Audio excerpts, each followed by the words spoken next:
السلام عليكم أحبائي، شلونكم؟ شلون صحتكم؟ إن شاء الله بخير. اليوم عندنا طريقة عمل أجنحة الدجاج شوي، إن شاء الله تعجبكم. نبدأ بالمقادير. هاي عندي نص كيلو الأجنحة، حبتين بوتيتا، حبتين بصل، حبة فلفل. ونبدأ بطريقة العمل. هاي عندي ليمونة، 4 ملاعق زيت، ملعقة معجون،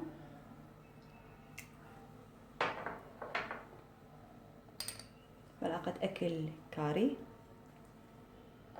ملعقة أكل ملح، نص ملعقة ثوم باودر،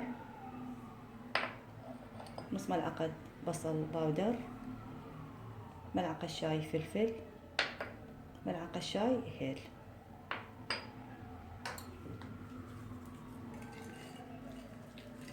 ملعقتين دبس الرمان، 3 ملاعق مي،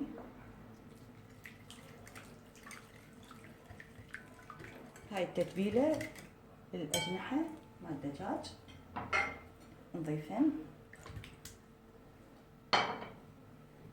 طبعا هاي التتبيلات فد 3 ساعات تبقى ساعتين حسب يعني انتو الوقت اللي عندكم. أنا بالليل افضل اسويها بالليل احسن، وثاني يوم الصبح نشويهن.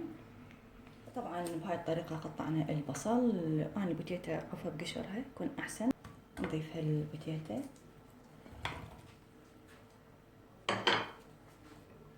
عليها رشة ملح،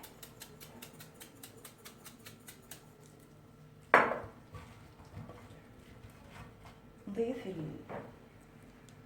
الأجنحة الدجاج والتتبيلة.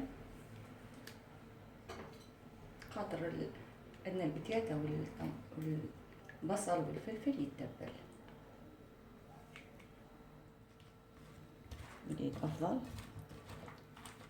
ترى نقلب المواد لا تصير بيها تتبيلة، نتركها ساعتين 3. طبعا صار لها ساعتين. هاي عندي ورق زبدة بلفته بالمي طبعا. وانا حميت الفرن درجة الحرارة 200 على الوسط. خليها بالفرن. جزن عندي، شوف شكله شلون صار، ايش قد حلو ذهبي. طبعا اخذ وقت بالفرن 45 دقيقة. الاسفل يعني تقريبا 40 5 دقائق الاعلى. هسه ارجع لكم بالتقديم. قليل شوية شطة،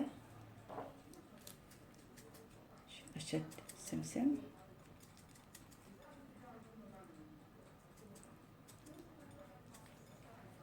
إن شاء الله يعجبكم طبق اليوم وتسووه تكتبوا لنا بالتعليقات.